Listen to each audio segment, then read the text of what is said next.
Hey everyone, Geeky here with more Dishonored. This is my third video today, so I've basically been talking for an hour straight. My voice is a little creaky, but I really wanted to do this, get the story moving along because one of my favorite parts is about to come up. Slight spoilers, I guess, but so I really wanted to do this. Plus, I'm having a lot of fun playing this, and I didn't want to stop.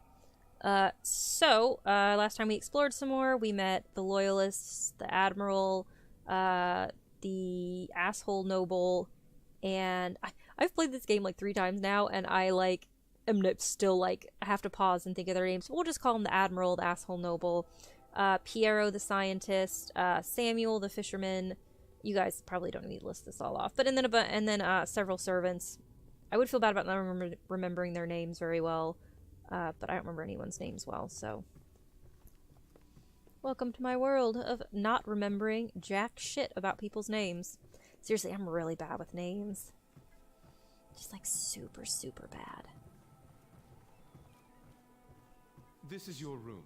It was chosen to give you privacy. I understand you'll need your rest. It's my bed! Don't push me. This building has stood here for over 3 centuries. As long as Lord Pendleton calls it home, I would defend it with my life. I may well have to. This building has stood here for over 3 centuries. You already said that. Go away. As long as Stop Lord it. Pendleton calls Shut it up. home, I would defend it with my life. But you're supposed to say something I new. may well have to. This game is pretty good about not doing repeating stuff. Alright. Are we ready to sleep?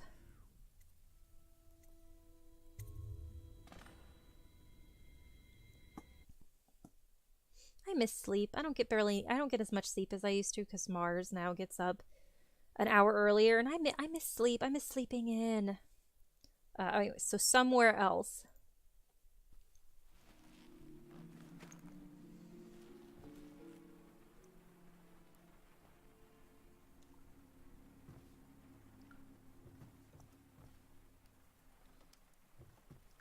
Well, that doesn't look right. Something's not right. Oh, and that's bricked off.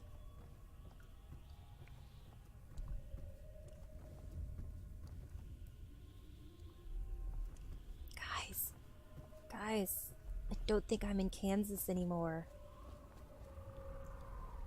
God, I love this. This is just so beautiful and unsettling.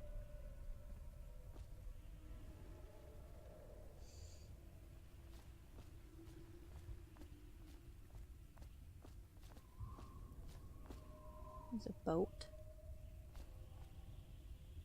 I think that's another boat.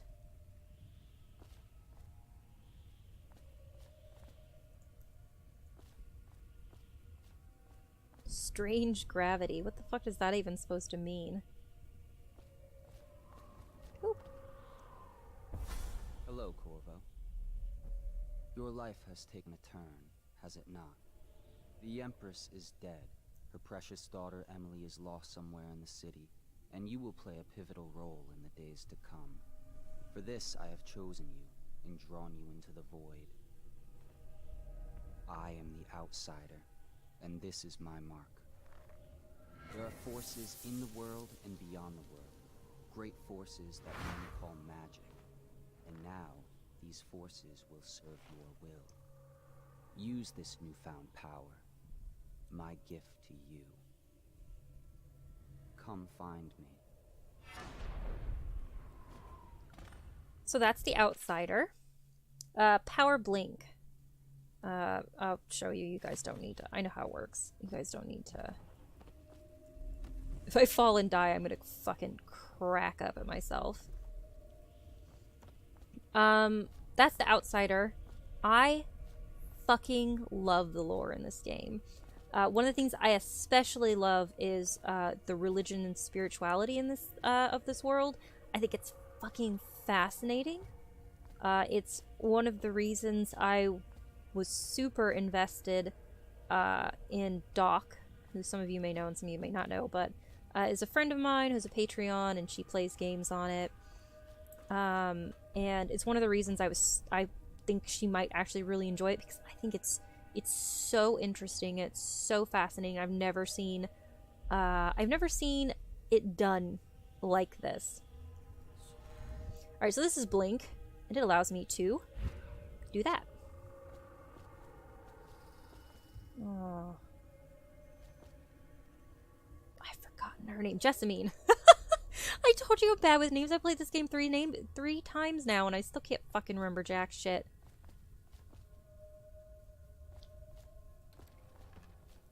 Piero's Spiritual Remedy. That is basically a mana. I've always called it mana, but I think it's actually supposed to be mana. I'm gonna call it the way I want to call it, though. That's basically mana potions. If you remember, we read a book about that earlier where he was like, my potions are better because they heal the mind and not the body. So you have Sokolov's potion, which is the health ones, and then you have Piero's Spiritual Remedies, which are the mana potions, basically. Fallen Letter. You cannot save her. You cannot save her, you cannot save her. I'm not going to read all that, but basically you cannot save her. Poor Jessamine. Poor Corvo. Poor Emily.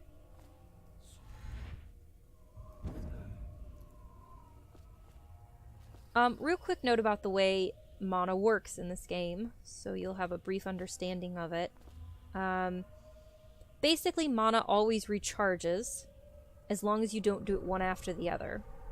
I'll show you here. I'll do it 2 in a row real fast so you can see. That's how you run out of mana. You don't wait for it to recharge. Okay, so you see, I'm pointing at the screen like you can fucking see me. So you see now it doesn't recharge all the way. That's because I did it too fast. You have to wait for it to recharge all the way. So just... Oh, there's a whale right there, in case you're wondering what the whales look like in this game. Was there a voice? I swear to God I heard a fucking voice. That freaked me out.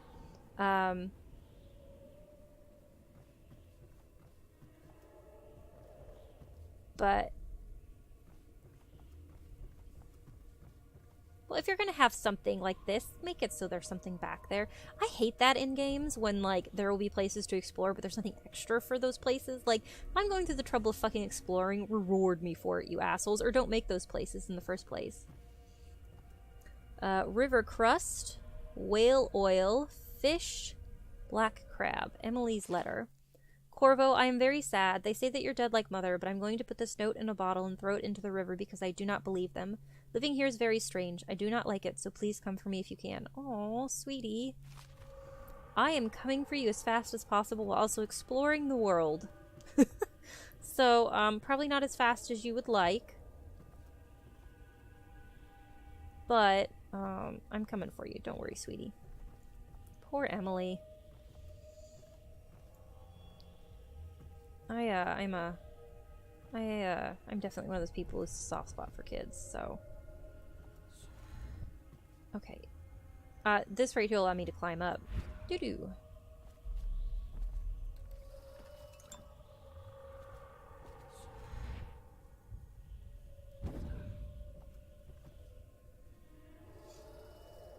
Fuck you. Fuck you and fuck your plan.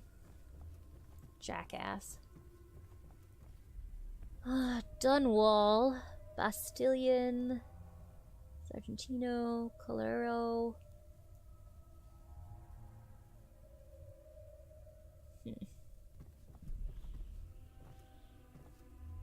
I don't know what's where. Like, I don't even know where we're at compared to all this, so that's meaningless to me.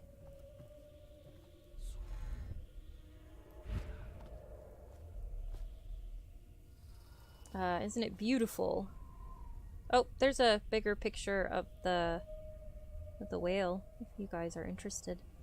See the little tentacles around its face? Look at these beautiful police officers. It's breaking a little too close to home. I know, you don't have to tell me how to do shit. I know how to do it. I actually really like the mana mechanic in this game, where it, you're not punished for using magic a lot, period. You're punished, well, not punished, but it has time to recharge unless you're doing a lot of it all at once. I think that's a really interesting way of doing it, and I really like it. And maybe other games have it. I know other games do it a lot with, like, kind of do recharging health, but I think the recharging unless you use it a lot mechanic is really interesting. I'm gonna blink because I don't want to... I don't know if you die if you fall. I don't want to take the chance. Ooh, that's really bright. And water running upside down. Hey, there's some fish! Hello, fishies! Hello! Oh my god, just...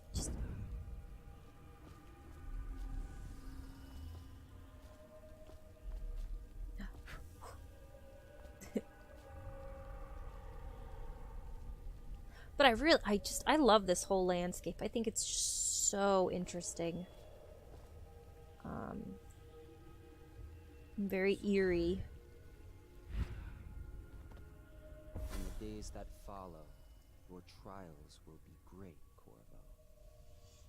Seek the ancient runes bearing my mark in the lonely places of your world, and at shrines raised in my name. These runes will grant you powers beyond those of other men. To help you find these runes, I give you this, the heart of a living thing, molded by my hands. With this heart, you will hear many secrets, and it will guide you toward my runes, no matter how they may be hidden. Listen to the heart now, and find another rune.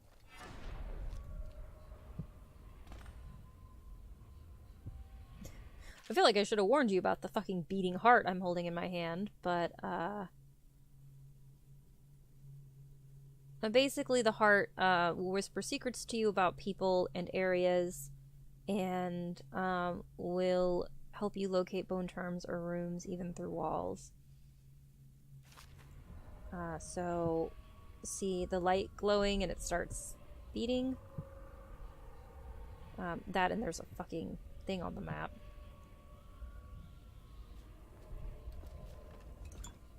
I appreciate you, outsider,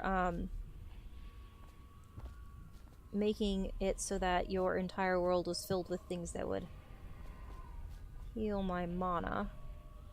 It's very polite of you. I want to talk more about the outsider, but I don't know how much I can talk about without it getting into spoilery territory. And I'm trying not to be too terribly spoilery when it comes to this, because I think it's interesting to figure out some of it by... Well, not to figure out, but to explore.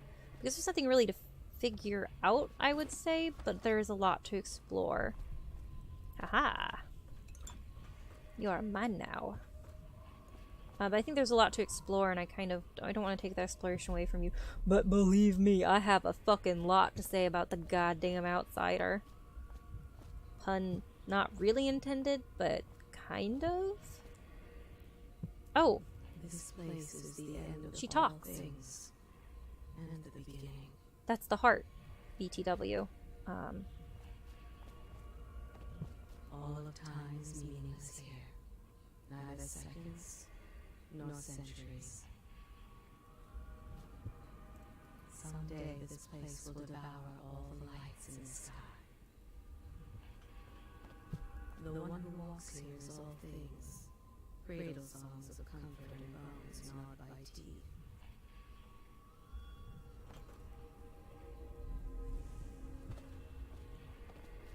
This is the place from which those who dabble in the black arts draw their power. And this place is their doom. This is really fascinating to hear through headphones, because I'm getting a lot more of the inflections, I think, than I originally did when I first played this and I was playing it through the speakers of my computer. The age ending. This place is the end of all things, and the beginning. One of my major complaints about the second one, well, one of my other major complaints about the second one besides the optimization thing is,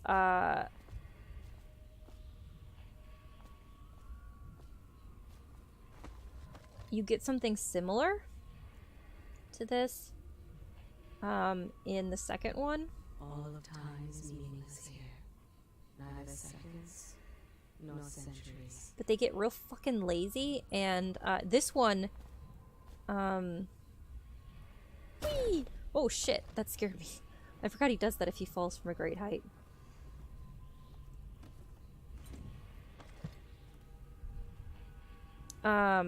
In this one, every new area you get to, the heart will whisper different things specific to the area. And in the second one, they got lazy for some reason, and it's always the same thing every fucking time, and it really pissed me off because I love going into a new area and having the heart whisper secrets in my ear. I adore it. It's so interesting to me, and it's another good way of bringing lore about, and I feel a natural way that makes sense. Someday this place will devour all the lights in the sky. I mean, it does eventually repeat itself, but I mean, you can't have something original all the fucking time. Is there something to catch me if I fall down here? Okay, there is. I didn't want to, like, fucking just fall and die. More Piero's spiritual remedy. Okay. Where are we headed to? Over there. The one who walks here is all things. Cradle songs of comfort and bones gnawed by teeth. Alright, I want to... Sorry, I want to do that real quick.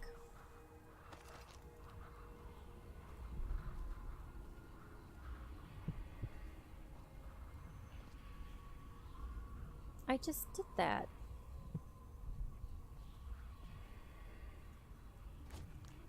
I wonder if I can just...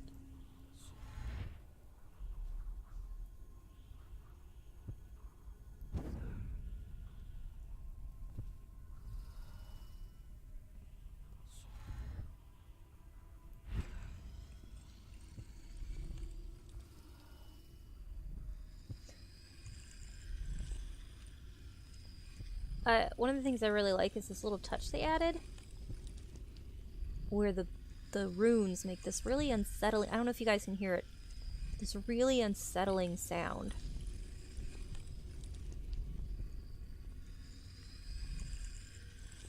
It's like this high-pitched sound that's like almost something human ears shouldn't be able to hear, and then it's like something like cracking and grinding. And I think it's just a really cool sound because I think it fits really well with the idea of it being something otherworldly.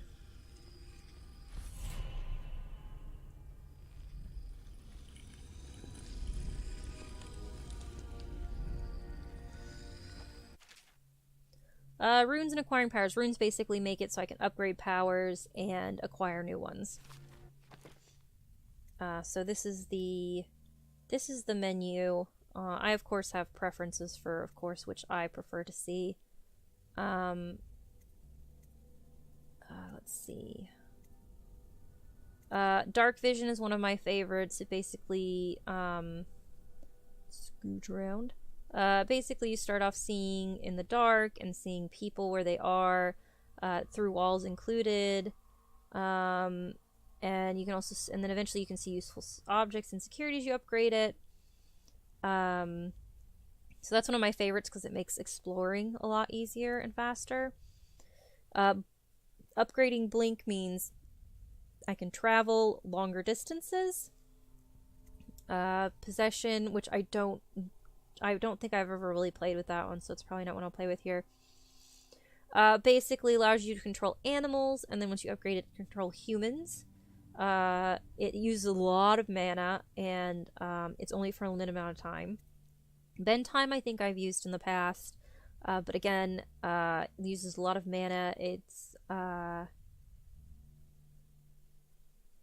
and you stop time for a little bit, and then level 2 is you stop time for a little bit, but then you move normally. Devouring Swarm, you create rats that attack and or will consume corpses depending, I guess, on how stealthy you want to be. And then more rats once you're upgraded. Wind Blast, something I don't think I've ever used, and you use wind that pushes back and knocks down enemies. And then you upgrade it, you can kill enemies and It's also used for opening doors. I don't know if you noticed, but when you open a door, it would go unbreakable door, and that basically means you can't use wind blast on it. Shadow kills were really, really useful. It's probably one of the ones I'll also get right away. Basically, if you kill an enemy and they're not aware of you when you kill them, they will die, and then you can later upgrade it to where all enemies turn to ash as they die. And basically, this means there's no bodies for people to find, which is very useful if you're trying to do a stealth run. Just general agility, jump height is increased, fall damage is reduced, and overall movement speed is increased. This is basically like rage attacks. You can build up brutal melee fatalities, and enables a double attack for adrenaline kills, which can be used against multiple enemies within range. I don't know if I've ever used that, so that's not something it probably can do. And then health is increased and health regeneration is improved, which is something that I'll probably have to get later on, because apparently I keep sucking at stealth moves, and since I can't go back and redo everything, but this is the one we're going to go ahead and get right now, because it's the one I personally consider most useful for just the way I play the game.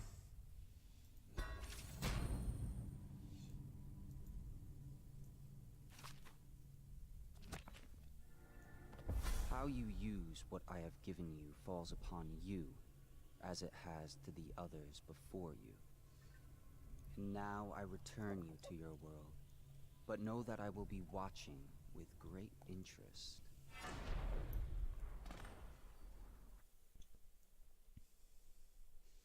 The Ham Pits Pub at Hidden Allies. Okay, that's... You already read that before.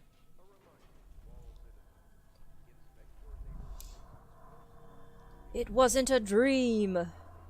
The gasp.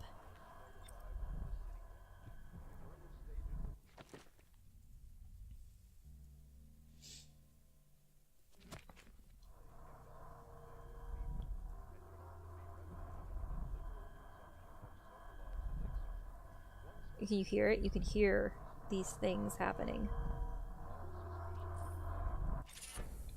Bone charms provide small supernatural benefits. Locate them by listening for the song they emit. By default, you can activate up to 3 bone charms at once in the bones charm section of the journal. And you saw me, I bought a bunch more because they are extremely useful. They're like, they're basically this particular game's like accessories, upgrades, and shit, and they give you various different things. We'll go in and look at them in just a minute. I forgot how many they give you off the bat. Maybe they just like me. I don't feel this is spoilery. I hope that no one considers it a spoiler, but one of my favorite things about The Outsider, holy shit, there's a lot, is the fact that he is obviously very much an elder god. Or not an elder god, but a chaos god. As you saw when he said it, he was basically like, I'm giving you these powers, and you can just go and do whatever the fuck you want.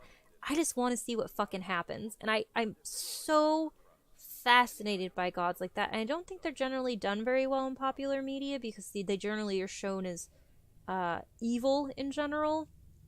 But I think this game does a good job of showing the outsider as literally just a god who is interested in watching to see what happens when he sets certain things out into the world. Such as Corvo, giving Corvo powers. I don't know, I assume if you're a god, eventually you get fucking bored, and this is what you do to fill your time. It's basically your favorite fucking soap opera. Oh, I shall flip the channel and I'll see what Corvo's up to these days. Basically, rumors inciting Dowd. Excerpt from an overseer's covert field report.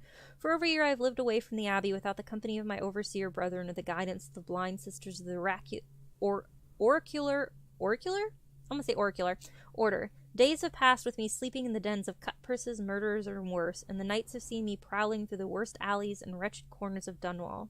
I have taken my meals with killers. At times I have ventured beyond the city walls, meeting in forgotten graveyards and the outlying ruins frequented by those of ill means. My beard has grown long, and I wear the weathered clothing and bits of boiled leather favored by the Bottle Street and Hatter gangs, and by those rough men and women who make their trade knifing others in return for coin. My hands have run red with blood, it's true, but I have selected my targets with care, choosing among those criminals and heretics who were not fit to live, executing them justly, and using their deaths as a mean of building my reputation. So far, this trick has allowed me to make my name among my murderous colleagues without taking the lives of the innocent. What I really love here is that, depending on how you play your game, you can do this. You can sit there and, like, pick and choose who you're going to kill, whether or not, and you can justify to yourself, well, I'm only killing people who deserve it. But they're basically sitting here and saying, so is this guy. And they've already, through the books we've read, we've already been kind of presented with the idea that the overseers, overseers take kids from their families, and then if they don't pass rigorous tests, they literally kill them. The overseers have already been presented as not necessarily a great group. So I like this little moment here that's like you're kind of presented with this where it's like you can kind of like sense the hypocrisy of this. Like, you killed children. Like, you don't get to sit there and say you're better than anybody. But at the same time, like, there's this obvious play here of, well, is that what you're gonna do? Are you gonna sit there and moralize and justify yourselves that you're only killing the bad guys too? And I love the morality aspect of this game. I think it's so smart. Anyways, my goal is singular. I must impress the assassin named Dowd in order to get close to him. Ooh, this is really long.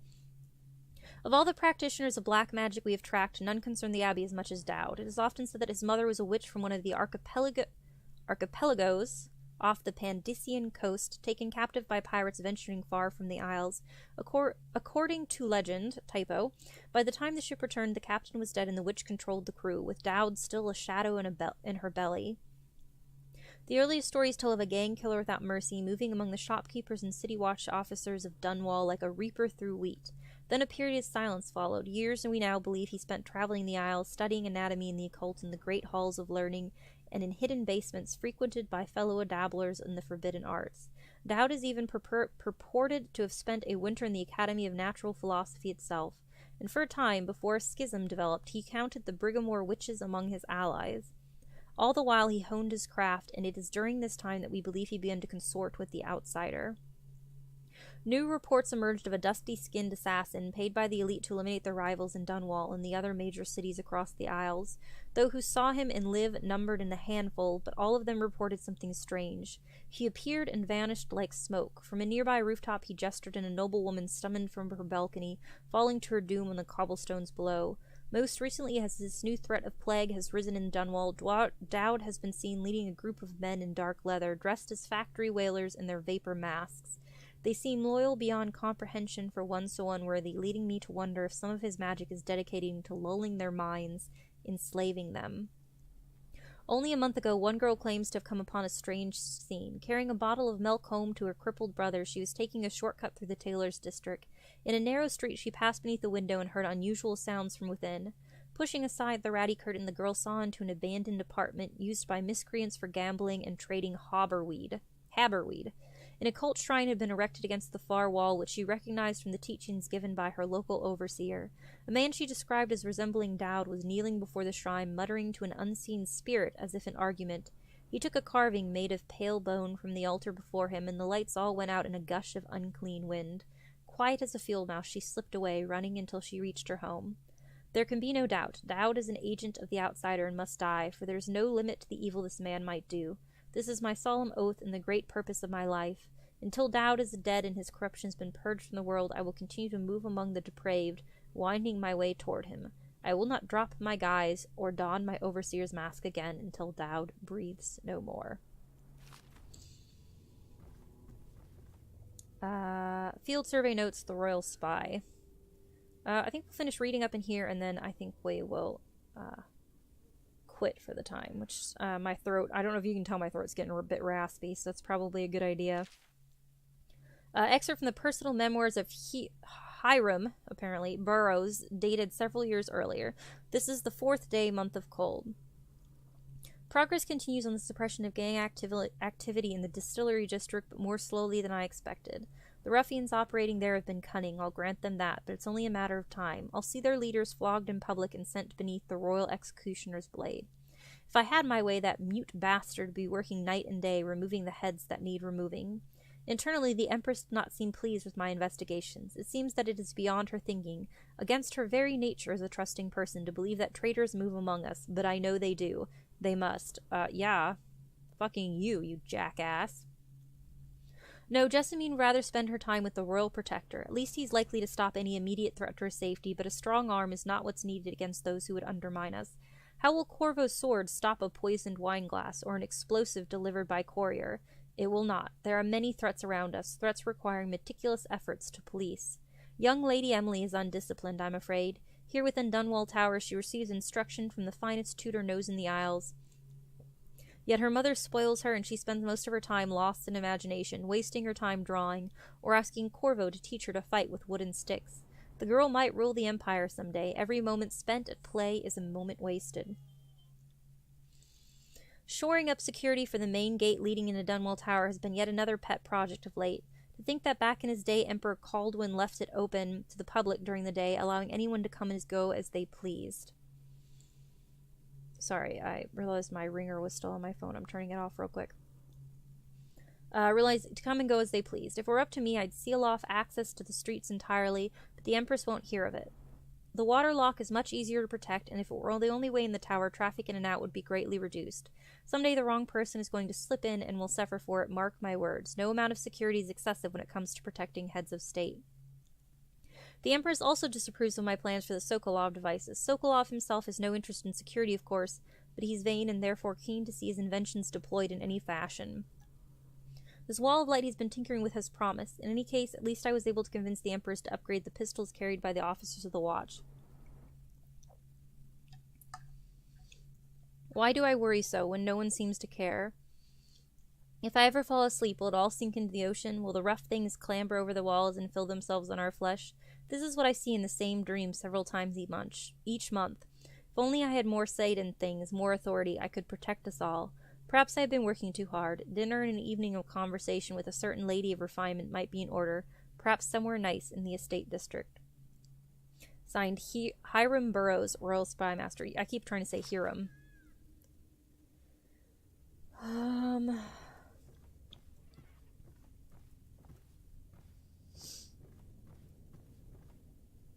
Oh, my throat is starting to feel real rough.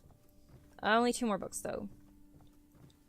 The Journal of Granny Rags, excerpt from the Ramblings of a Street Denzian. If you guys want me to, I know some people find it easier to read things or listen to things when there's pointing out where I went. So if you want me to do this as I read, just let me know and I can do that. It's no problem at all. The Journal of Granny Legs, excerpt from the Ramblings of a Street Denzian. Denizen?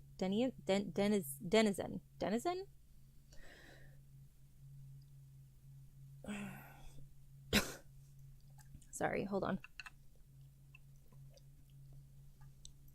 Of course I'll tell you, dearie. I won't keep any secrets from you in the end. All the dreary days of my life are like the windows of a house. From the kitchen I can see out into the garden where the leaves and stalks are brown and bug-eaten. You can see a little lump of dirt where something was wrapped in a blanket and laid to rest along the rows of twisting vines. Aww. The front room looks out into the street when the neighbors are all setting fire to their homes, barricading themselves inside. Warm and snug, dearie.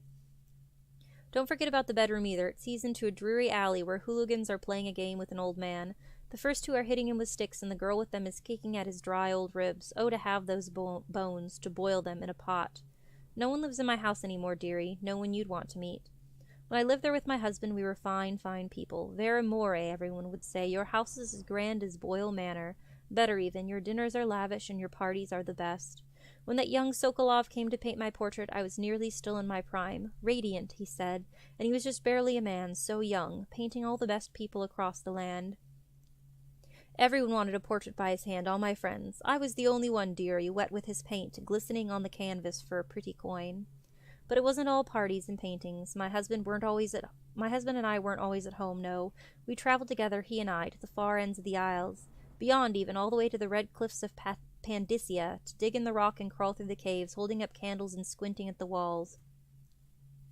Many precious things we came upon, but none so precious as the boy witch, the black eyes, the boy with the black eyes, dearie, all those marks and bones carved so deep and polished so bright.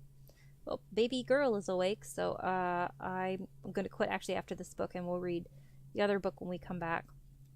I brought the old bones home, hid them for my dear husband. Then I learned to boil them and carve them myself. They made such good presents, dearie. The little mute boy took them home. He loved them so. All the time he came back with new bones for me, holding them up so I could see it in his eyes, even though his tongue was still. Granny, his eyes would say to me, carve these bones for me, make me another present.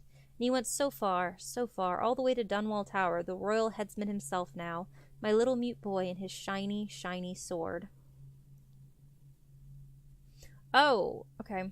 I think they're talking mute. I think they're talking about the guy that Hiram was talking about, the executioner maybe? Better bones were what I needed, you see. Better bones to carve and polish, scrape and gleam. My dear old husband was always tired. I made him soup and then he was sick. Better bones was all. For my little mute boy, carved in the name of the one with black eyes. For my little mute boy, carved in the name of the one with black eyes. And after my husband was gone, given away as birthday gifts, I didn't want to live there anymore.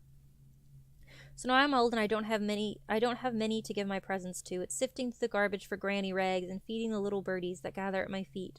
No one wants to have tea, dearie, especially these rude louts on Bottle Street. Slackjaw and his boys, always meddling with an old woman just trying to make her way.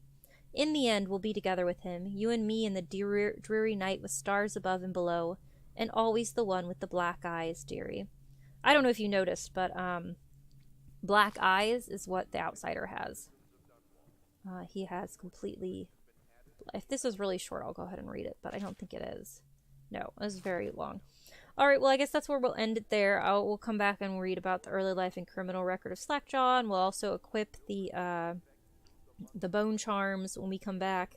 But I'm running a little bit. I'm out of time, and Mars is, my toddler, Mars is up for her nap. So, we're just gonna have to end for the day. I wish I could have gotten all the books read so we could start moving forward as soon as possible. But I think there's some interesting stuff here. I don't know if you guys caught it, but they were talking about Dowd and how Dowd moved in like smoke. So it's fairly obvious that either another god or the outsider gave him powers. I mean, I know, but I guess you guys wouldn't yet. So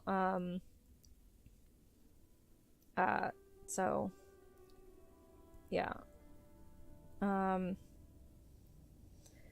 yeah, so I guess we'll stop there for the day. I hope you guys had fun. I hope you guys enjoyed. I think you can see why I wanted to do this next part and get it done, because I love the parts with the outsider. I think he's so fascinating. I think his realm is really cool to look at and enjoy.